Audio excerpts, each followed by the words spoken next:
Clamei a presença de Deus quando minha vitória parecia impossível e o milagre aconteceu. Há momentos em que a alma se curva sob o peso do silêncio, quando a fé parece pequena demais para sustentar o coração cansado. Há dias em que o céu parece fechado e orar soa como falar a uma parede vazia. É nesse espaço entre a esperança e o desespero que muitos perdem a coragem de acreditar. Foi nesse lugar que eu estive, onde o tempo parou e o coração só sabia perguntar: Deus, o Senhor ainda está aí? Essa pergunta ecoava em mim como um sussurro de alguém que já não tinha forças para gritar. A fé, por mais firme que pareça, também sangra. E eu sangrava em silêncio, tentando esconder da vida a minha fragilidade. Em meio a esse vazio, compreendi que o silêncio de Deus não é ausência, mas convite. Ele cala para nos ensinar a ouvir o que não pode ser dito em palavras. É nesse silêncio que o coração é lapidado e o orgulho começa a ruir. E foi exatamente aí, no ponto em que eu não tinha mais nada a oferecer,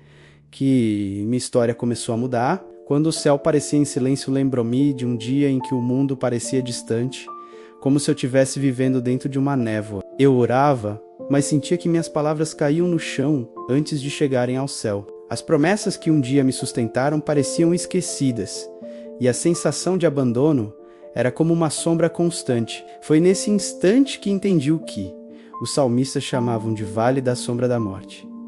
Não é o fim, mas o lugar onde tudo o que é superficial morre para que o essencial renasça. O silêncio de Deus me confrontou com a verdade que eu evitava. Eu queria respostas imediatas, sinais visíveis, milagres que provassem que Ele ainda estava comigo. Mas Deus não veio no ruído das minhas exigências. Ele veio no esvaziamento. Enquanto eu pedia respostas, Ele me oferecia reflexão. Enquanto eu pedia pressa, Ele me oferecia tempo. Enquanto eu buscava solução, Ele me oferecia profundidade. Era como se o céu dissesse: antes de mudar o que está fora, preciso restaurar o que está dentro.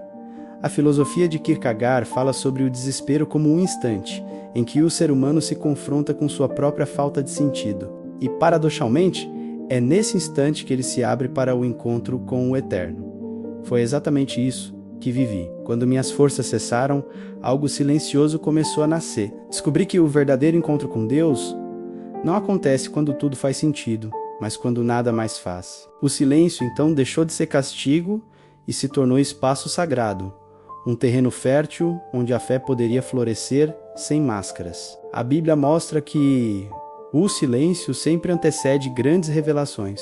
Antes da voz de Deus ecoar no Monte Sinai, houve quietude. Antes da ressurreição, houve sepulcro e espera. Antes da resposta, sempre há um tempo de escuta. E foi nesse tempo que compreendi que o céu nunca esteve calado. Eu é que estava surdo pelo barulho das minhas próprias angústias. O silêncio não era ausência de Deus. Era a forma mais profunda de sua presença. Aos poucos comecei a perceber que o milagre não estava em ver algo extraordinário, mas em suportar o silêncio sem desistir. Foi ali, no lugar da dúvida, que minha fé começou a mudar de forma. Ela deixou de ser uma fé que exige e se tornou uma fé que confia. A ausência aparente se transformou em presença sensível e percebi que Deus nunca deixou de agir. Ele apenas agia de um modo que eu ainda não compreendia.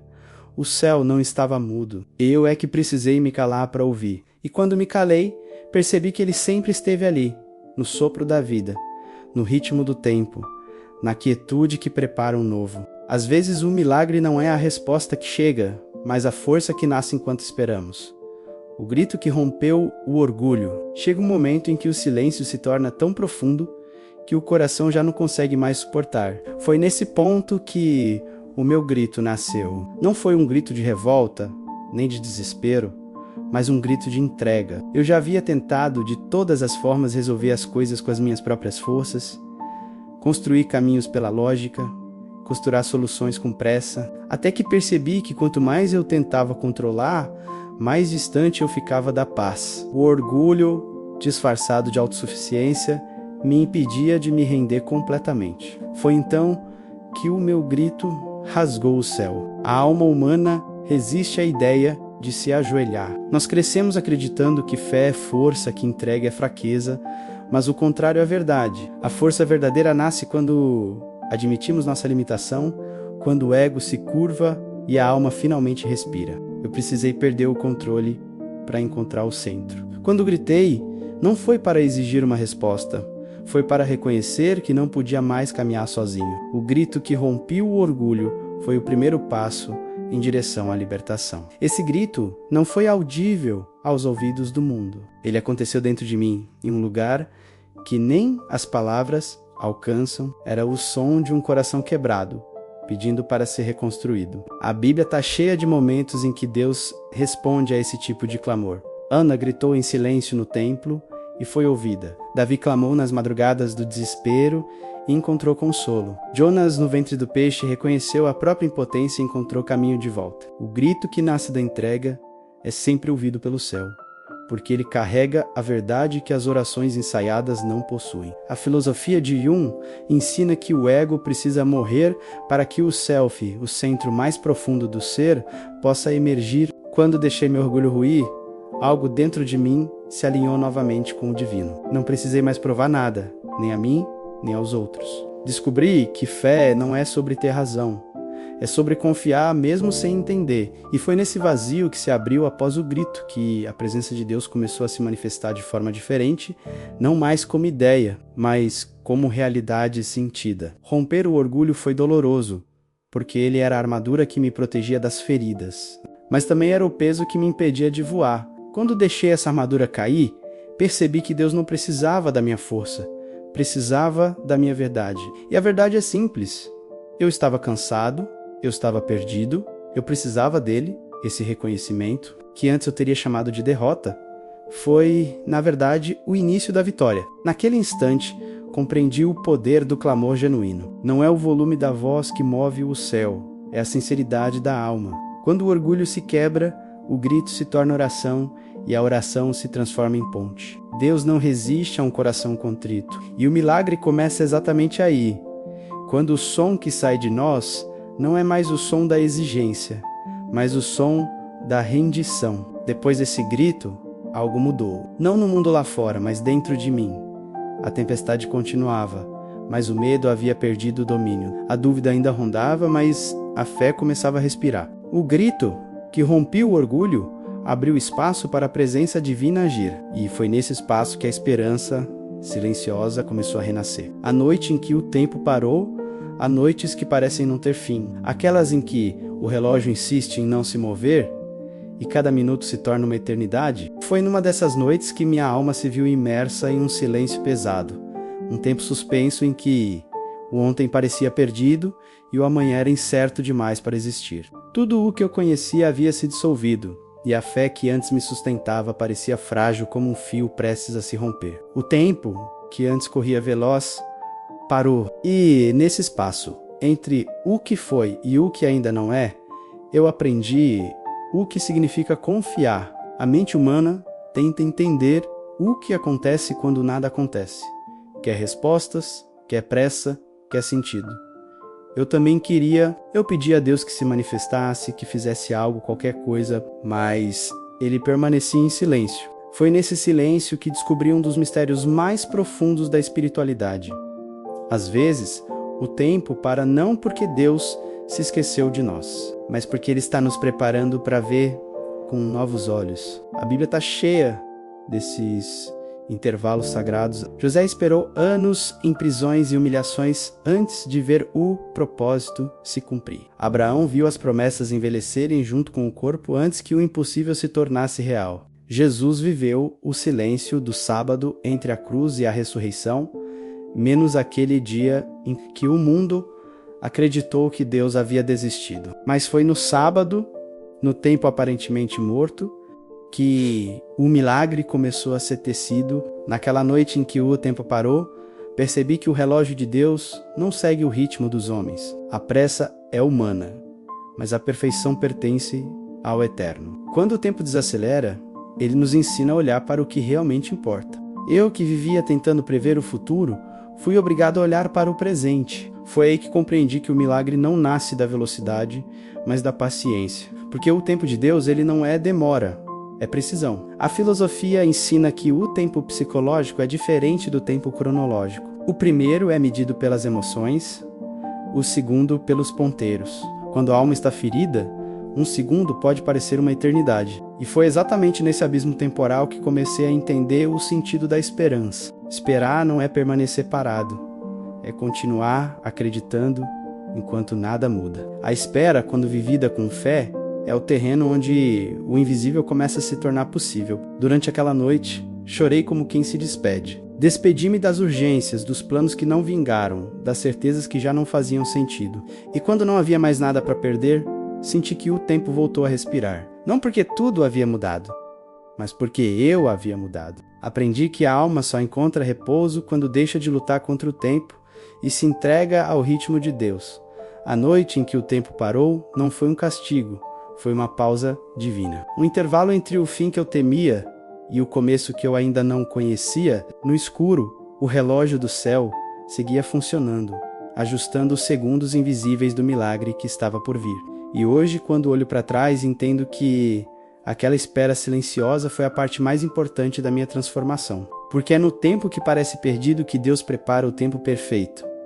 Quando a dor se tornou oração. Existem dores que não cabem em palavras. Elas atravessam o peito e se instalam em um lugar onde o som não alcança. Foi ali que me encontrei, cansado de pedir, sem forças para clamar, com lágrimas que escorriam como preces involuntárias. Eu não sabia mais como falar com Deus, então deixei que a dor falasse por mim. E foi nesse instante que compreendi que há orações que não são ditas, mas sentidas, e que o céu entende até aquilo que a voz não consegue pronunciar. Durante muito tempo, associei oração a um ato formal, uma fala direcionada ao alto, cheia de palavras cuidadosamente escolhidas. Mas naquele momento, a oração se tornou algo completamente diferente. Ela não vinha da boca, mas da alma. Cada suspiro era uma entrega, cada lágrima era um versículo, cada batida do coração era um pedido silencioso de ajuda. Foi aí que percebi que a dor, quando colocada diante de Deus, se transforma em ponte, não em prisão. A Bíblia está repleta de personagens que encontraram essa verdade. Jó, em meio à perda, não fez discursos bonitos, ele apenas chorou e questionou. Davi, em seus salmos mais profundos, transformou o desespero em canção. E até Jesus, no Getsêmani, mostrou que a oração mais sincera é aquela que vem acompanhada de suor, angústia e lágrimas. Esses exemplos me ensinaram que a dor, quando oferecida a Deus, deixa de ser sofrimento puro e se torna matéria-prima de transformação. A filosofia também fala sobre esse poder redentor da dor. Viktor Frankl, sobrevivente do Holocausto, dizia que quem encontra um porquê é capaz de suportar qualquer como. Foi isso que vivi quando percebi que a minha dor não era castigo, mas um chamado para a profundidade. Algo dentro de mim começou a se curar. A dor, que antes me afastava da fé, começou a me conduzir até ela, porque foi no limite da minha resistência que encontrei o verdadeiro sentido da entrega. Enquanto eu chorava, senti que já não estava sozinho. Não ouvi vozes, não vi sinais, mas uma presença suave começou a preencher o espaço do vazio. E compreendi que Deus não havia me abandonado. Ele apenas esperava que eu parasse de tentar ser forte o tempo todo, para que sua força finalmente pudesse agir. A dor se tornou oração quando deixei de fugir dela e comecei a oferí-la como sacrifício de sinceridade. Desde então, aprendi que orar não é apenas falar, mas também sofrer com fé. A oração não muda Deus, muda quem ora. E quando a dor se transforma em diálogo, o sofrimento deixa de ser um inimigo e passa a ser um mestre. Entendi que Deus não rejeita corações quebrados, Ele os habita. Cada lágrima que cai diante dele não é perda, é semente. Hoje sei que o verdadeiro milagre não foi o fim da dor, mas o que ela produziu dentro de mim. A dor abriu espaços que antes estavam ocupados pelo orgulho, pela pressa, pela ilusão de controle. E nesses espaços, Deus plantou fé.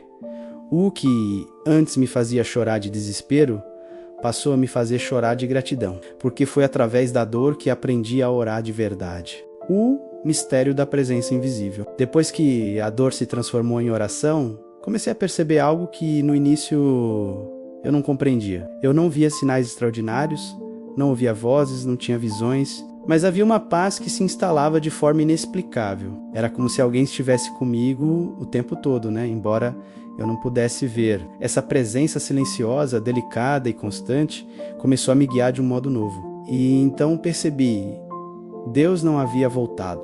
Ele nunca tinha ido embora. Apenas esperava que meu coração se aquietasse o bastante para percebê-lo. O mistério da presença invisível é o ponto onde a fé deixa de ser teoria e se torna experiência. É quando entendemos que a ausência de provas não é a ausência de Deus, mas a maneira como Ele nos ensina a enxergar com os olhos da alma. No início, essa presença era quase imperceptível, como um sopro leve, um pensamento que acalmava, um gesto de alguém que aparecia na hora certa, uma palavra que soava no momento em que eu mais precisava. Aos poucos, compreendi que nada disso era coincidência. Era o invisível se revelando em pequenos sinais que só quem está desperto consegue notar. A Bíblia fala sobre esse mistério desde o início. Moisés não viu Deus face a face, mas sentiu sua presença na sarça ardente. Elias não o encontrou no fogo nem no vento, mas no murmúrio suave. E Jesus, antes de ascender, prometeu uma presença que não se veria, mas se sentiria menos o Espírito que habitaria em nós.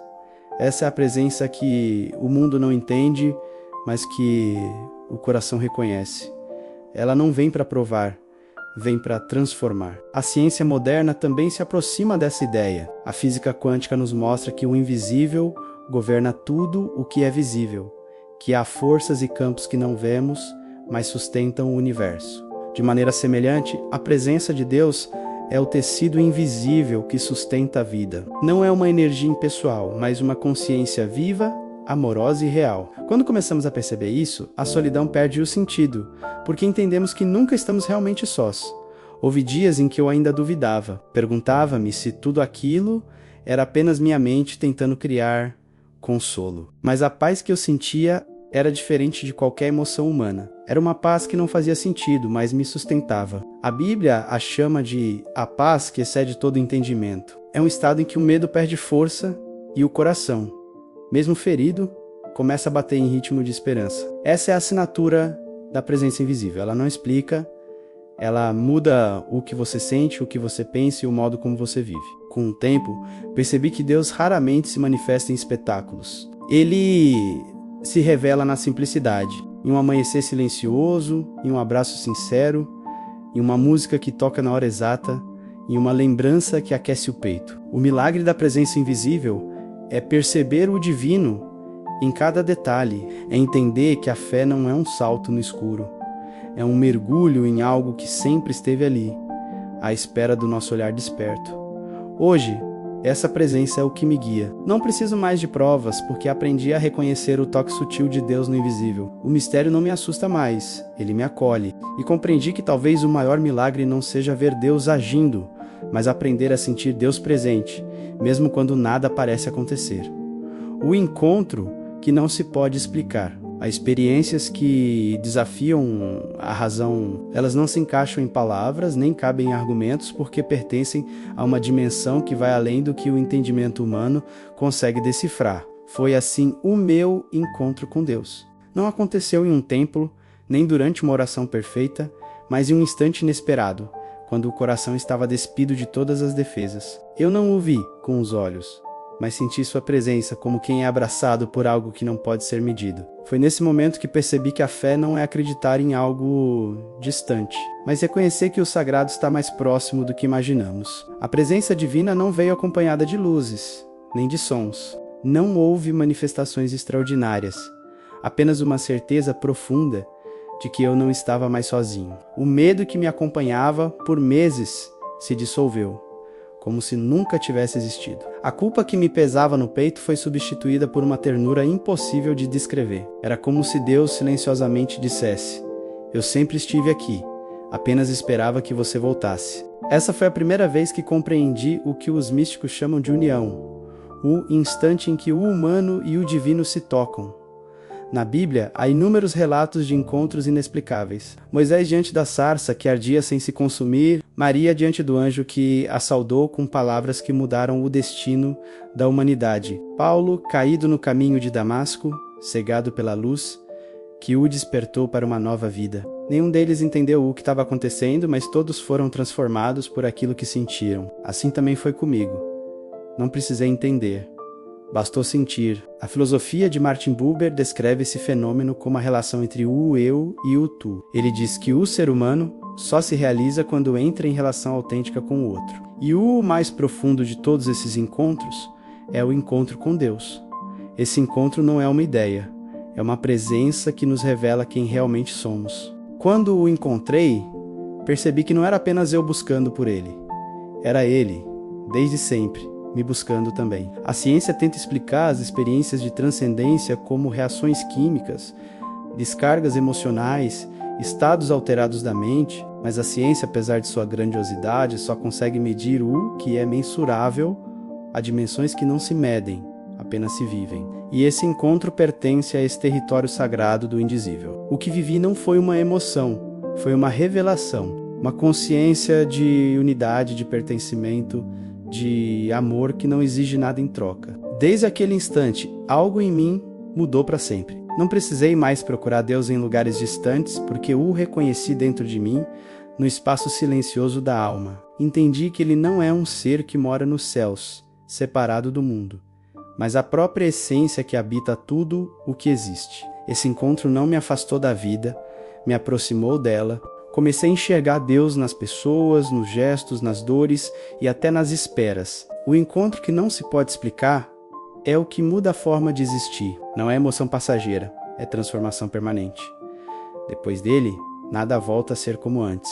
As orações se tornam mais simples, os dias mais leves, as lutas mais suportáveis, porque quem o encontra, mesmo sem entender, descobre que a presença divina não é algo que se procura fora, é algo que se desperta dentro. A fé, que nasceu da ruína, foi quando tudo desmoronou que a fé começou a nascer de verdade. Não a fé de quem diz acreditar quando tudo vai bem, mas a fé que floresce entre os escombros, quando o chão cede e o céu parece fechado. Eu não sabia que era possível continuar acreditando depois de perder quase tudo, mas foi ali, no meio da ruína, que compreendi o que é confiar sem ver, esperar sem garantias e seguir mesmo sem entender o destino. A ruína tem o poder de revelar o que o conforto esconde. Enquanto tudo está sob controle, a fé pode parecer apenas um hábito, uma ideia bonita, mas quando o mundo desaba, o que é falso se desfaz e o que é verdadeiro permanece. Foi nesse ponto que percebi que a fé não nasce do que recebemos, mas do que suportamos. Ela é o fogo que se acende quando todas as outras luzes se apagam. E é justamente por isso que ela é indestrutível, porque é forjada no escuro, alimentada pela esperança que insiste em sobreviver, mesmo quando nada mais faz sentido. A Bíblia nos mostra essa dinâmica em cada história de superação. Abraão, ao ser chamado para deixar sua terra sem saber para onde iria. Ao louvar mesmo, depois de perder tudo, Paulo, preso e ferido, ainda escrevendo palavras de esperança. A verdadeira fé não é cega, mas lúcida menos ela enxerga o caos e mesmo assim escolhe acreditar. Foi assim que aprendi que a fé que não passa pela ruína ainda é imatura, porque é na dor que ela ganha raízes profundas. A filosofia também fala desse processo. Nietzsche, apesar de suas críticas à religião, dizia que é preciso ter caos dentro de si para dar à luz uma estrela dançante. E Jung afirmava que o homem só se torna completo quando encara a sua própria sombra. O colapso, portanto, não é o fim. É o início de uma reconstrução mais consciente. A ruína é o terreno onde Deus planta novas verdades. Porque o coração despido de ilusões é o único solo fértil para o milagre. Durante esse tempo aprendi que fé não é sentir, é decidir. Não é emoção, é escolha. E no meio da ruína, escolhi continuar acreditando. Mesmo sem provas, mesmo sem força, mesmo sem ânimo, cada dia se tornava um ato de resistência espiritual. E foi justamente nessa constância silenciosa que percebi que a fé não precisava ser grandiosa para ser real. Bastava uma centelha a menos e Deus fazia o resto. Com o tempo, entendi que a ruína não veio para me destruir, mas para me reconstruir. Ela desmontou o que eu acreditava ser fé e me apresentou a verdadeira, não uma fé de resultados, mas uma fé de relacionamento. Eu deixei de esperar milagres externos e comecei a reconhecer o milagre interno de ainda estar de pé, a cada queda superada. A cada lágrima transformada em oração, minha confiança foi se firmando não nas circunstâncias, mas no caráter de Deus. Hoje, ao olhar para trás, percebo que a ruína foi o berço da minha fé. Foi ali que aprendi que acreditar não é ter respostas, é permanecer mesmo sem entendê-las. A fé que nasceu da ruína me fez enxergar que a vitória não está em nunca cair, mas em permitir que Deus transforme cada queda em renascimento. Porque é na destruição do velho que o novo começa a respirar. A voz que falou sem palavras. Depois da ruína, o silêncio já não doía como antes. Era diferente. Havia algo novo nesse vazio.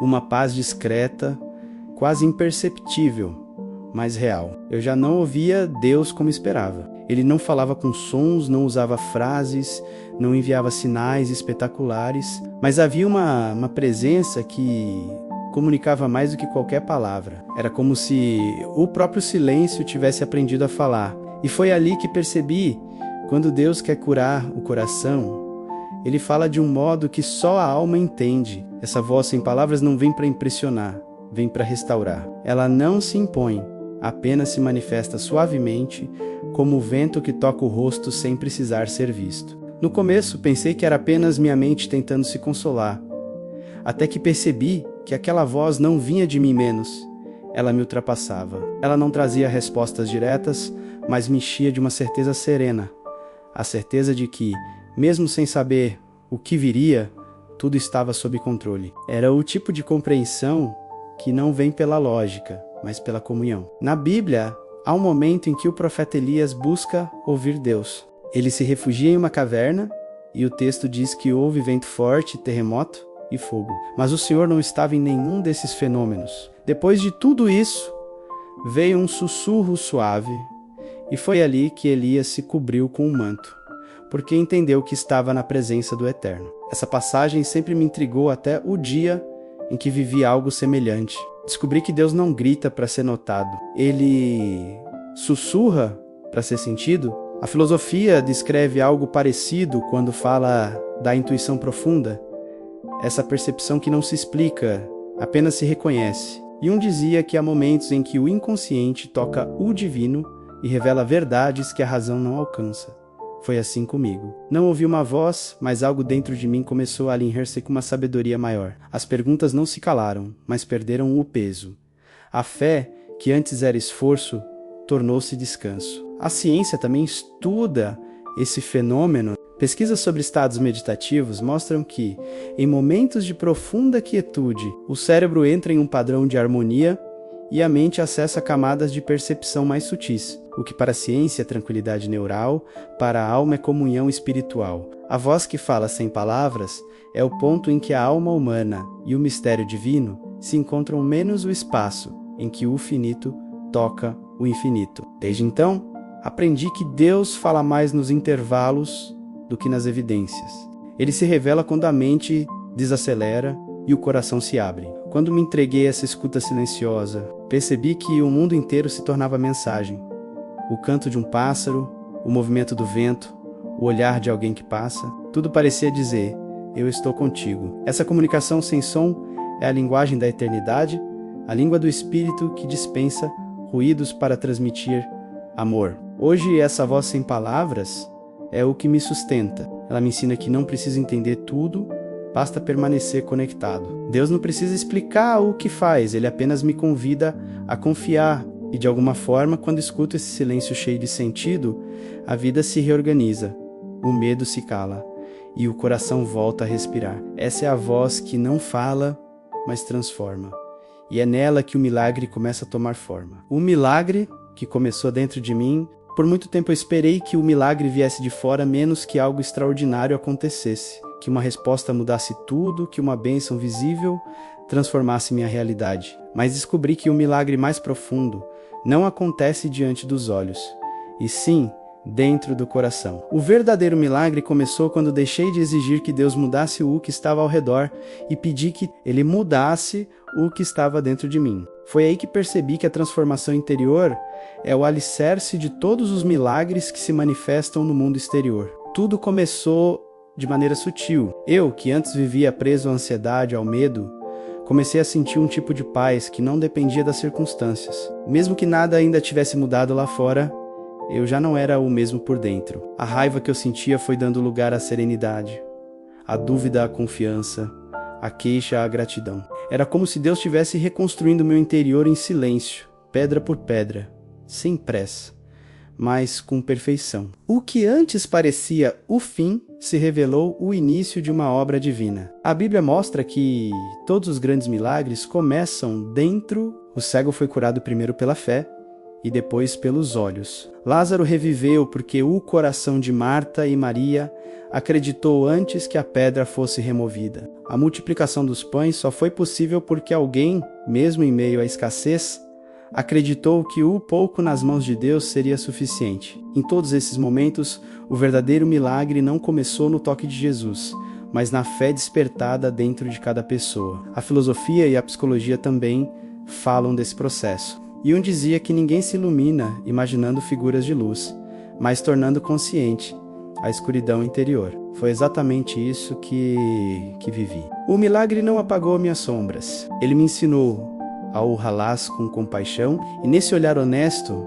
Deus começou a transformar aquilo que eu considerava irreparável. A mente, que antes me prendia em labirintos de dúvida, começou a se aquietar, e nesse silêncio, percebi que a fé não é um esforço, é um estado de presença. O milagre que começou dentro de mim não veio com clarões ou sinais. Ele se revelou na forma como comecei a enxergar a vida. Passei a perceber a beleza do cotidiano, a grandeza do simples, a presença de Deus nos detalhes. O peso da espera se transformou em aprendizado, e cada dia se tornou uma oportunidade de ver o extraordinário no comum. Foi aí que entendi que o milagre não é um evento, é um processo. Ele não acontece de repente, ele se desdobra em silêncio, enquanto o coração aprende a confiar. A ciência chama isso de neuroplasticidade, a capacidade que o cérebro tem de se refazer, de criar novos caminhos quando antigos padrões são superados. A fé faz o mesmo com a alma. Ela reconfigura nossas percepções, nos ensina a reagir diferente, a ver diferente, a sentir diferente. Quando essa mudança acontece, tudo o que antes parecia impossível começa a se mover. Porque o milagre que nasce dentro é o que prepara o terreno para os milagres que virão de fora. Hoje, quando olho para trás, vejo que o maior milagre não foi a circunstância que mudou, mas a pessoa que eu me tornei. Deus não me tirou do deserto de imediato. Ele me ensinou a florescer nele. E ao florescer, percebi que o impossível já não me assustava. O milagre começou dentro de mim menos. E é justamente esse milagre interior que abre as portas para todos os outros que o céu ainda tem para realizar. Quando o impossível se moveu, chega um ponto em que a fé deixa de ser apenas uma crença e se torna movimento. Depois de tantas esperas, orações e silêncios, algo começou a mudar. Não de forma repentina, mas como quem vê a madrugada nascer lentamente depois de uma longa noite. O impossível, aquele mesmo que parecia imóvel e definitivo, começou a se mover. E quando isso aconteceu, percebi que o milagre que eu tanto esperava não era uma resposta súbita, mas o resultado de um processo invisível que Deus vinha construindo dentro e ao redor de mim o tempo todo. Aconteceu de modo tão discreto que quase passou despercebido. As circunstâncias começaram a se alinhar. Caminhos que pareciam fechados começaram a se abrir. Pessoas surgiram nos momentos exatos. Soluções inesperadas apareceram sem que eu precisasse correr atrás. Foi aí que compreendi. Quando a alma está em paz, o universo obedece a um novo ritmo. O impossível não é derrubado pela força humana, mas pela harmonia divina. Quando o coração se alinha à vontade de Deus, até o que parecia parado começa a respirar vida novamente. A Bíblia é repleta de histórias em que o impossível se move no momento em que a fé alcança a maturidade. O mar só se abriu depois que Moisés deu o primeiro passo. A muralha de Jericó só caiu depois de 7 voltas silenciosas de perseverança. O vinho novo só surgiu quando a água foi obediente à palavra. O impossível nunca se move por acaso.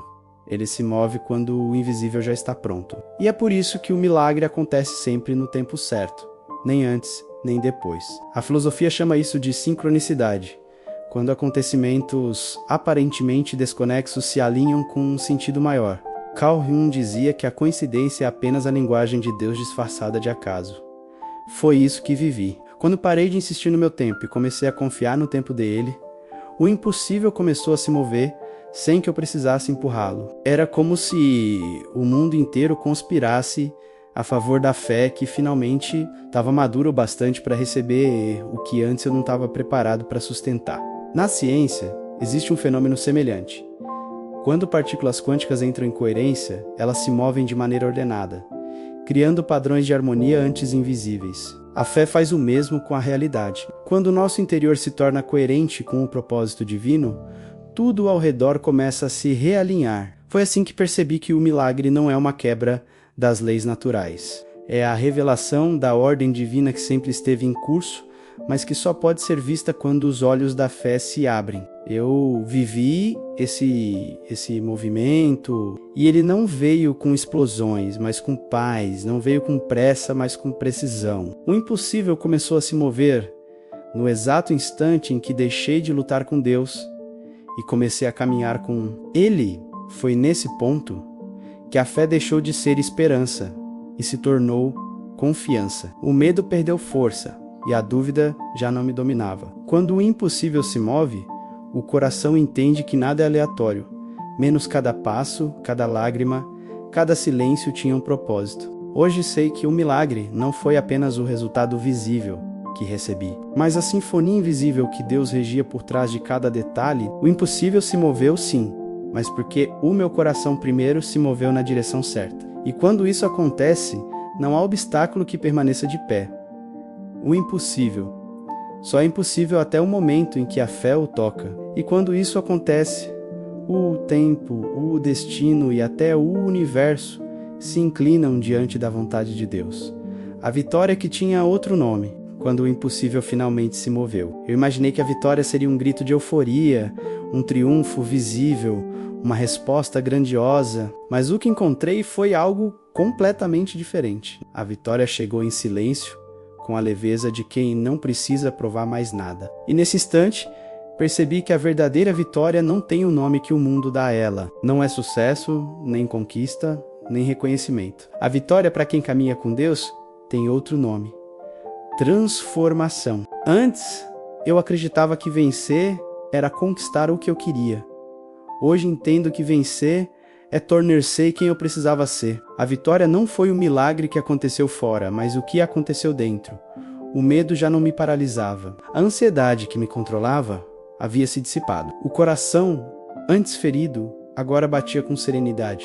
E mesmo que a vida ainda apresentasse desafios, eu já não era o mesmo. Porque quando Deus muda o interior, nada do exterior tem o mesmo peso. A Bíblia fala sobre isso de forma sutil e profunda. Quando Jacó lutou com o anjo, ele pediu uma bênção, mas o que recebeu foi um novo nome.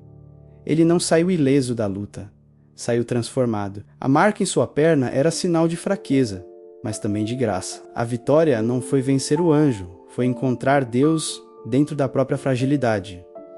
Assim também foi comigo. Eu não venci pela força, mas pela rendição. A vitória veio quando aceitei que Deus não me devia explicações, apenas presença. A filosofia chama esse estado de transcendência menos o momento em que o ser humano ultrapassa as fronteiras do ego e percebe que a verdadeira liberdade não está em dominar, mas em compreender. A ciência também fala de algo semelhante quando descreve a neurocoerência, o ponto em que o corpo e a mente entram em harmonia total, funcionando em perfeita sincronia. É isso que a fé faz na alma. Quando ela amadurece, tudo dentro se alinha, e o que antes era confusão se transforma em clareza. Durante muito tempo, associei vitória à ausência de dor. Agora entendo que a dor foi parte essencial do caminho. Sem ela, eu nunca teria descoberto o que estava realmente sendo curado. A vitória não foi escapar do sofrimento, foi encontrar propósito nele. Foi perceber que cada perda me aproximava mais da essência, que cada demora me ensinava paciência, e que cada deserto me preparava para um novo tipo de abundância, menos aquela que não depende das circunstâncias, mas da consciência de estar em Deus. Hoje sei que a vitória é silenciosa porque não precisa ser anunciada. Ela se manifesta em gestos simples, na paz de acordar sem medo, na gratidão por estar vivo, na coragem de continuar acreditando mesmo sem entender tudo. A vitória é quando o coração aprende a descansar. É quando você percebe que não precisa mais controlar o destino, porque já confia em quem o escreve. É quando, depois de tanto buscar respostas, você se contenta apenas em sentir a presença. A vitória, que tinha outro nome, não foi uma conquista, foi um reencontro. Eu reencontrei minha fé, minha essência e, acima de tudo, a presença constante de Deus. E nesse reencontro percebi que o verdadeiro milagre não foi mudar a minha história, mas me ensinar a viver com sentido. O triunfo não está em vencer o mundo, mas em não se perder de si mesmo. E essa, eu aprendi, é a única vitória que permanece. A gratidão que curou tudo. Depois de tantas lutas, esperas e lágrimas, percebi que havia algo mais poderoso do que qualquer milagre. A gratidão, não aquela gratidão superficial que se expressa com palavras, mas uma gratidão que nasce do entendimento profundo de que tudo, menos absolutamente tudo, teve um propósito. Foi quando comecei a agradecer, mesmo pelo que doeu, que percebi a verdadeira cura acontecendo. A gratidão não mudou o passado, mas mudou o modo como eu o enxergava. E essa mudança de olhar foi suficiente para transformar feridas em sabedoria e cicatrizes em testemunhos. A gratidão tem uma força silenciosa. Ela não exige, não reclama, não compara, apenas reconhece. Quando comecei a reconhecer a mão de Deus em cada detalhe, menos nas esperas, nas perdas, nos atrasos e nas pequenas bênçãos que eu antes ignorava menos, algo dentro de mim se realinhou. O coração, que antes oscilava entre medo e dúvida, encontrou um novo ritmo e percebi que a gratidão é, na verdade, uma oração sem palavras.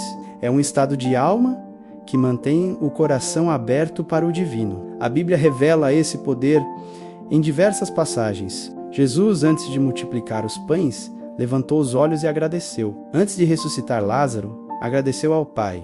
Mesmo antes da cruz, durante a última ceia, partiu o pão com gratidão. A gratidão sempre antecede o milagre, porque ela cria um espaço interior onde a graça pode habitar. Quando agradecemos, não porque tudo está bem, mas porque confiamos em quem conduz, tocamos o coração de Deus de uma forma que nenhuma súplica consegue alcançar.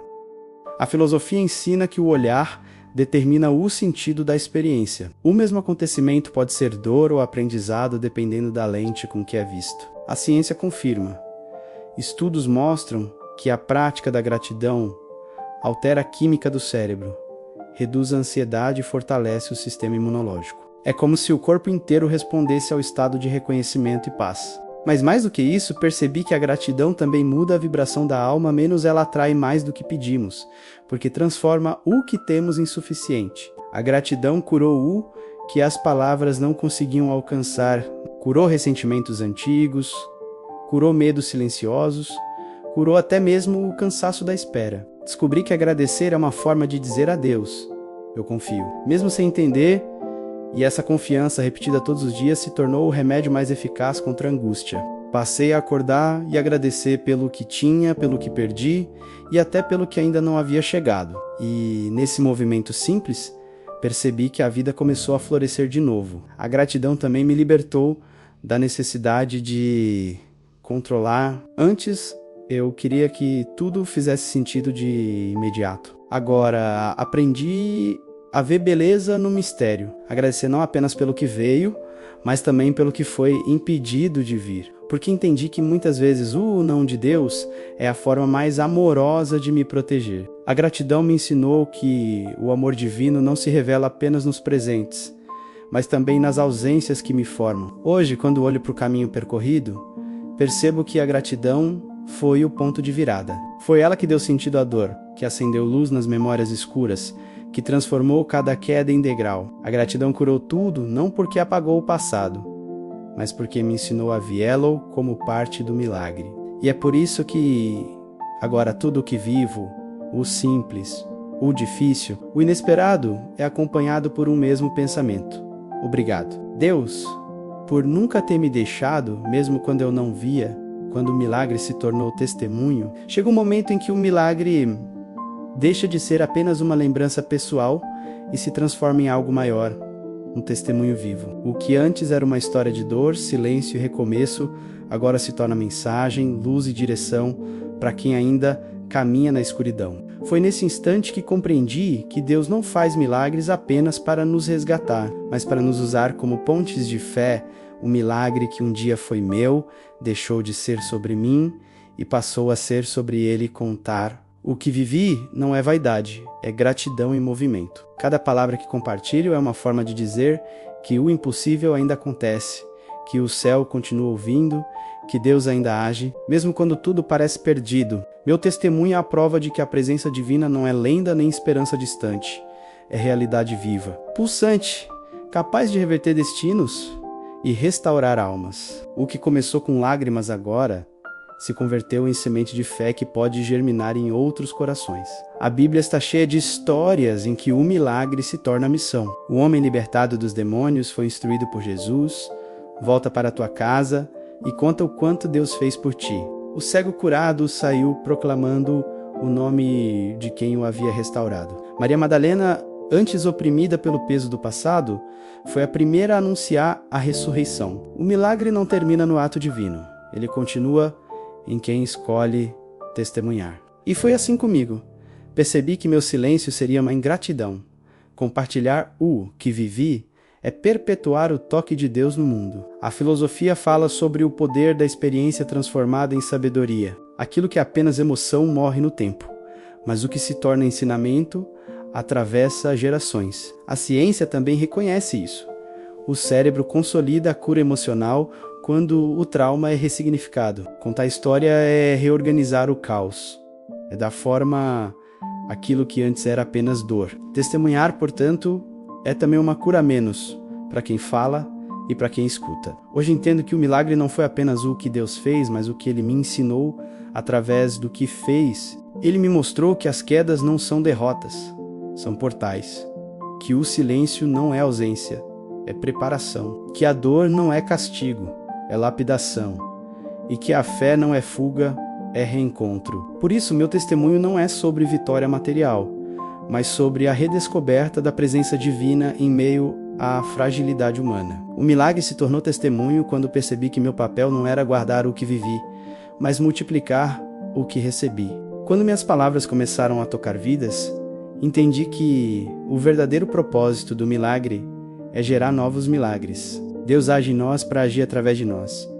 E quando o amor que nos curou começa a curar outros, o círculo da graça se completa. Agora, toda vez que conto minha história, sinto novamente a presença que me levantou. O mesmo Deus que me resgatou se faz presente em cada ouvido que se abre, em cada coração que desperta, em cada lágrima que cai do outro lado da tela. O milagre continua acontecendo, não no passado, mas aqui, neste instante, em todos aqueles que escolhem acreditar. Porque um milagre não termina quando acontece. Ele começa de novo toda vez que alguém ouve e volta a ter fé.